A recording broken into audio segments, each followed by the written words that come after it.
collect all that. And some relatives, some known people get some post from abroad, then some stamp from New Zealand, some stamp from Australia. She had a whole notebook where she had pasted all those stamps. It's a hobby called philately. But in our childhood, girls normally would do this. They would collect all kinds of postal stamps. Then there would be matchboxes have the top, they have one, they have a cover. So she would collect that also. Boys would collect other things. Some boys would collect different kinds of spinning tops. In Kannada they call it buguri. In Tamil I think they call it pambaram. I remember when I first started trying to play the spinning top, I was trying, it wouldn't come. Then I started crying. And then my mother came, consoled me, don't worry, it'll come, you practice. She gave me a lot of confidence. Then I said, okay. And I started trying. Finally, somehow I managed to learn how to play with a spinning top. So some boys used to collect flat top, round top, all different kinds of, you go to their house, all kinds of spinning tops would be there. I used to collect marbles, different kinds of marbles. Some will have inside, they will have some green design, some will have gray, some will have red, and all kinds of sizes, small, medium, big. And anybody comes to the home, we will show. My sister will show, this is my collection of stamps. I will show, these are all my marbles. When we grew up, slowly after a few years, when we started growing up, then slowly all that, whatever interest we had in that slowly started fizzling out. In the initial stages when we would collect all that, somebody would try to take one marble, there would be a big fight. How you can take this? This is prized possession. It used to be like that. But after a little while, grew up a little more, then we started focusing, priorities shifted, we started focusing more on education. Then what happened? All this interest in these marbles and all went away. Gave it away to some younger boys. So collection shifted from marbles to education, collecting degrees, have to collect degrees. And then slowly your college is over and then you have graduated. Now what happens? Education is also over. All degrees, whatever you have to collect, you have collected. PhD, BE, whatever you have to collect, everything collected. Now what? Collecting a career. You have to develop a career. You have to go abroad, find a good job, find a good company, and progress in life. That becomes the next priority.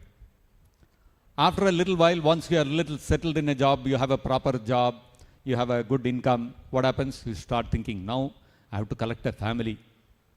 So start looking for a partner, get married, have children. And then what? Start collecting money for the future. So like this, in life, we keep, according to our age, our priorities also keep changing.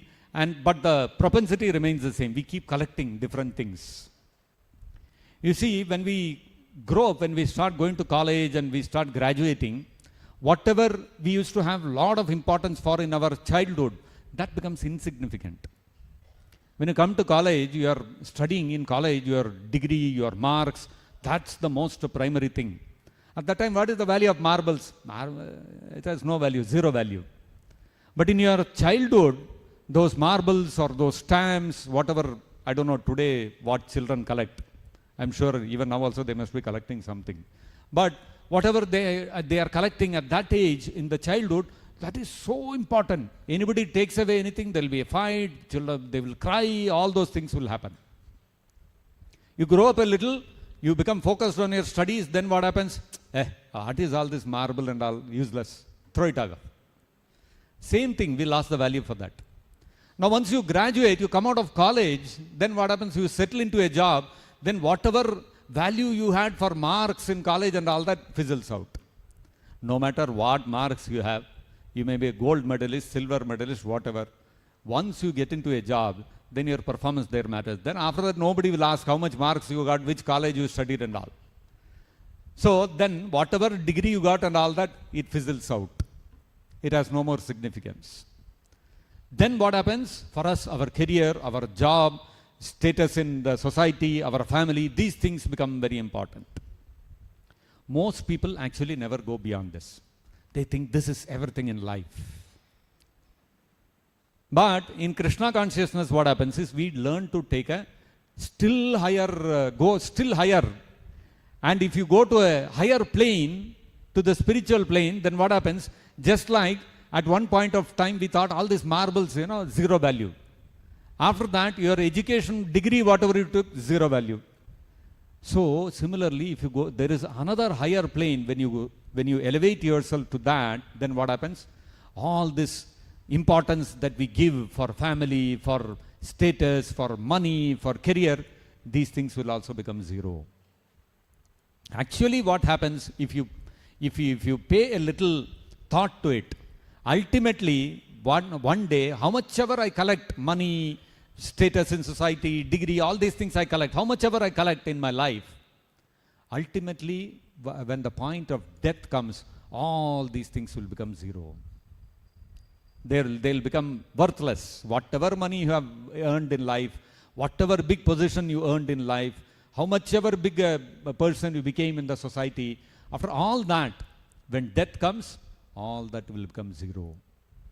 So in reality, what is happening? All our life we are keeping on collecting zero after zero after zero. In childhood, we are collecting zeros of marbles and stamps and whatnot. Then we start collecting zeros of educational degrees. Then we start collecting zeros of jobs and career and money, and then zeros of family. Everything is zero, zero, zero, zero we are collecting. Now Krishna consciousness is where we learn all those zeros you keep with you. You add one number, one at the beginning. The one of Krishna you add. Then what happens? All these zeros become of great significance, of great value. So I am sure all of you, or most of you, many of you would have observed a Pongal festival before also. This is not a new festival. For centuries together it is going on, isn't it? How many of you have observed Pongal before at home? How many of you have done?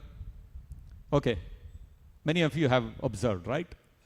Now this year also we observed Pongal. And you would have made the same Ven Pongal and same Sakar Pongal and the same thing only, right? You are not doing anything new. And yesterday we had Bogi Pongal. What we burnt, we had a bonfire. That's what we do in Bogi Pongal. Even if you celebrate at home also, same thing only.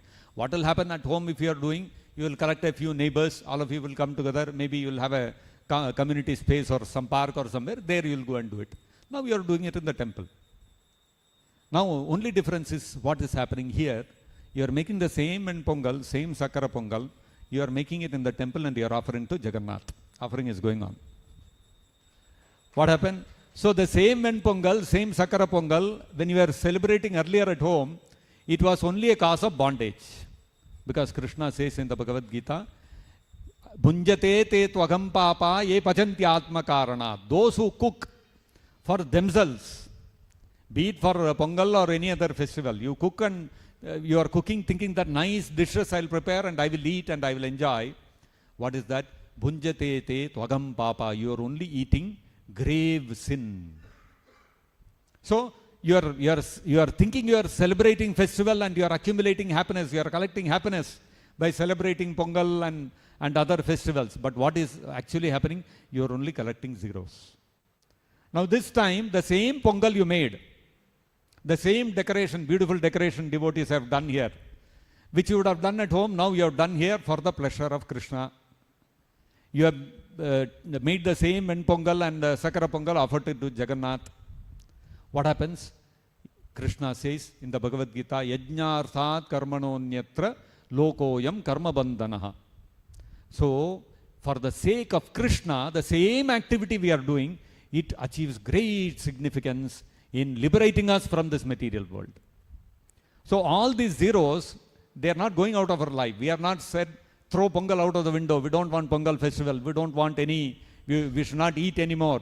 Stop cooking. That's not what we are saying. On the other hand, Krishna is saying, same activity you do, but do it for the pleasure of Krishna. Then what happens? Yajnarthat karmanonyatra lokoyam karmadvandanaha. We will become free from bondage to this material world. Any activity we do within this material world for our own pleasure and happiness, we are getting bound to the cycle of repeated birth and death within this material world. Krishna says in the Bhagavad Gita, Jatasya dhruvo mrityur janma mritasya cha. Once one is born, death is guaranteed. Nobody can escape from death. Prabhupada often used to say, he used to quote that English saying, as sure as death. Because nothing can be surer than death. So, Jatasya hi dhruvo mrityur, Krishna says. Once you are born, along with your birth, death is also born. This is the fact, this is the reality. Now, but then, in this material world, what we think, that death is a final reality, after that nothing, no more, over, end of the journey. That's what people normally think. But Krishna goes further, he says, Jatasya dhruvo mrityur janma mritasya cha. Mritasya, of a person who has died, again next birth is guaranteed. It's not that you die and everything is over. No. The moment you die, your next birth is guaranteed. So we are stuck in this cycle of repeated birth and death. And both birth as well as death, both are painful. All of us are born crying. Anybody was born laughing? I don't think so. Everybody is born crying. And how does everybody die? Everybody dies crying. Have you seen anybody laughing happily? Ah, wonderful, I'm going to have a festival, I'm going to die today. Anybody you have seen? Everybody cries. So we come crying, we go crying. Both death and birth are painful, extremely painful experiences for the living entity. Now we are stuck in this cycle. So as long as we keep doing activities for our own happiness, we will keep taking birth and death within this material world. We are stuck in this cycle. The only way we can get out of this is the same activity, eating, sleeping, mating and defending. The same activity we do for Krishna. The same festivals we observe for the pleasure of Krishna. The same cooking activity we do but for Krishna, not for ourselves. What happens? That will stop the cycle of birth and death. This is the guarantee Krishna has given in the Bhagavad Gita. If we dovetail all our activities in the service of Krishna, then what happens? We are going to cross over the cycle of birth and death. And this stopping the cycle of birth and death is not easy. It's very, very tough.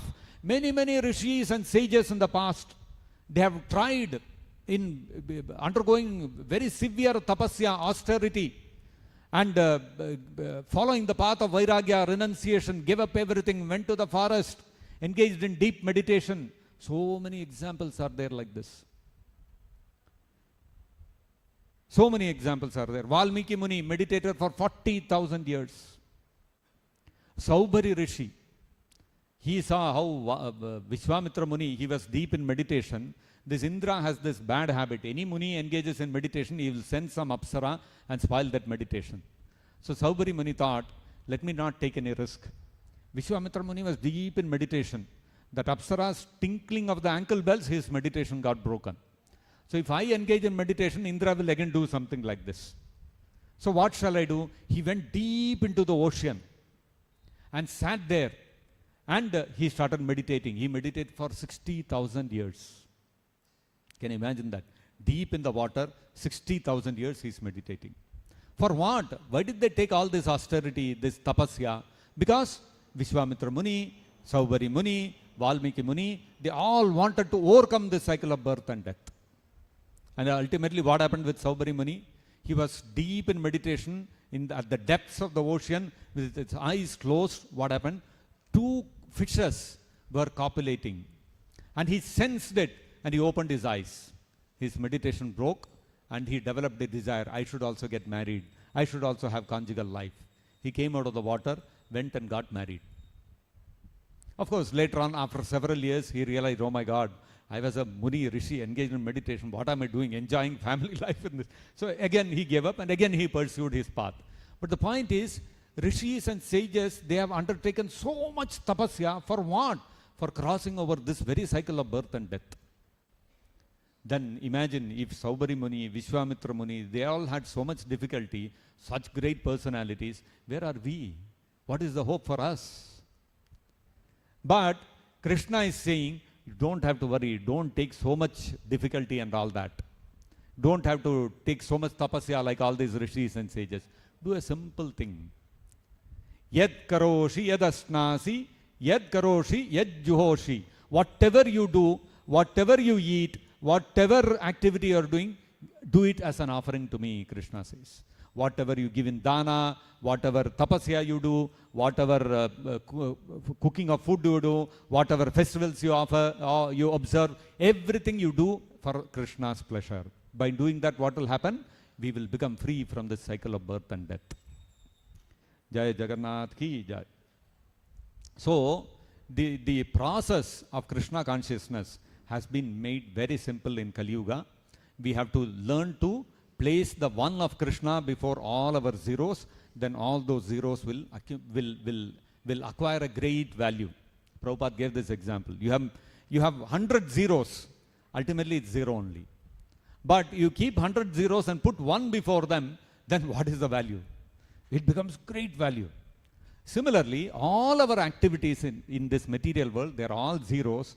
But if we add Krishna, like all of you have done today, and I am sure all of you would have enjoyed this Pongal more than all other Pongals you would have observed at home. Although you were all in the heat, in the sun, trying to make that fire going and so much of smoke and all those things. But still, when you see Jagannath, when you see your pot sitting there in front of Jagannath, how much satisfaction you have.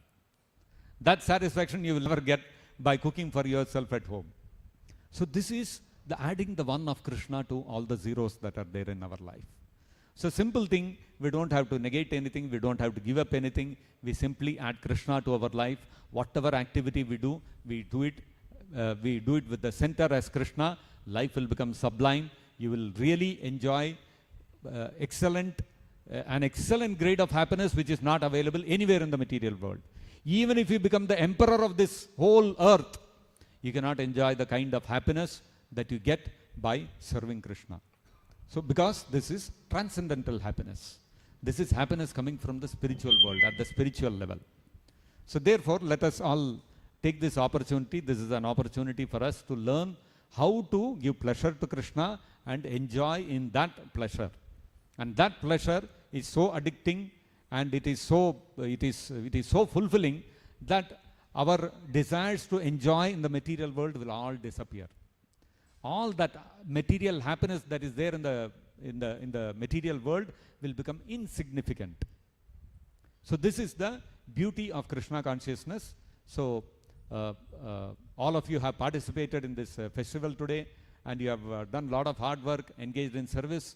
So my prayers to Prabhupada and Krishna Rukmini Satyabhama, Krishna Balaram, Gaurnitai, Jagannath Baldev Subhadra Maya to bless all of you with advancement in Krishna consciousness and give you greater and greater taste for rendering service to Krishna and Prabhupada. Srila Prabhupada ki jai, Shri Krishna Rukmini Satyabhama ki jai, Shri Krishna Balaram ki jai, Shri Gaurnitai ki jai, Shri Jagannath Baldev Subhadramanya ki jai, all of you ki jai, Nitai Gaur Premanande Hari Hari Bol. Thank you, Suvyakta Prabhu, for that enlightening talk. Hope it inspires many more people to come and serve their lordships. So, it was very nice to see so many teams coming forward and participating in this festival, which we have organized for the first time. So, before we all proceed